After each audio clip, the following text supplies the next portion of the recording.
نبی کریم صلی اللہ علیہ وسلم نے فرمایا اللہ کے تعالیٰ کے 99 نام ہیں، یعنی 1 کم 100۔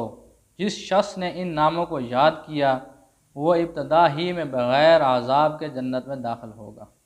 ایک روایت یہ ہے کہ اللہ تعالیٰ طاق ہیں اور طاق کو پسند فرماتے ہیں۔ اس حدیث میں کہا گیا ہے کہ اللہ تعالیٰ کے 99 نام ہیں، تو اس سے حصر اور تحدید مراد نہیں۔ اللہ تعالیٰ کے بس اتنے ہی نام ہیں، کیونکہ اللہ تعالیٰ کے بہت نام ہیں۔ چنانچہ 99 نام اسماء مبارکہ کے بعد کچھ اور بھی ذکر ہیں، بلکہ یہاں 99 کا عدد ذکر ہے۔ جو شخص ان کو یاد کرے گا اللہ پاک اس کو بغیر عذاب کے جنت میں داخل فرمائیں گے۔ اللہ پاک اس پر عمل۔ عبداللہ بن ابن عمر رضی اللہ عنہ کہتے ہیں کہ رسول کریم صلی اللہ علیہ وسلم یہ دعا کرتے تھے، اللہم انی اسألک الصحۃ والامانۃ وحسن الخلق ورضا بالقدر، یعنی بری بیماریوں سے بدن کی سلامتی اور تندرستی، یا افعال احوال و اعمال کی درستی اور اصلاح، اور حرام سے اجتناب، اور امانت یعنی لوگوں کے اموال میں یا شریعت کے تمام حقوق میں خیانت نہ کروں، اور بہترین اخلاق اور تقدیر پر رضا کی۔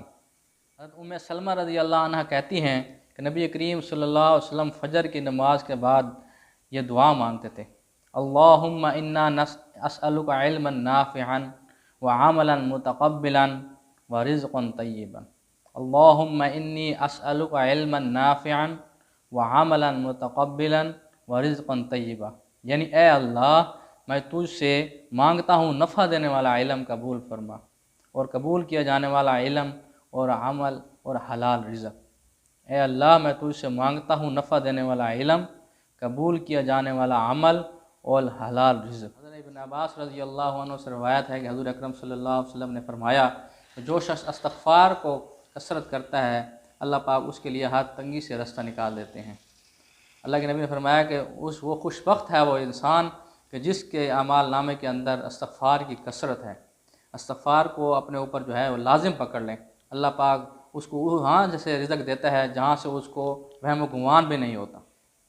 اللہ پاک اس پر عمل کرے۔ عباس رضی اللہ عنہ سے روایت ہے جو شخص اپنے اوپر استغفار کو لازم پکڑ لیتا ہے تو اللہ پاک اس کے لیے ہر تنگی سے رستہ نکال دیتے ہیں۔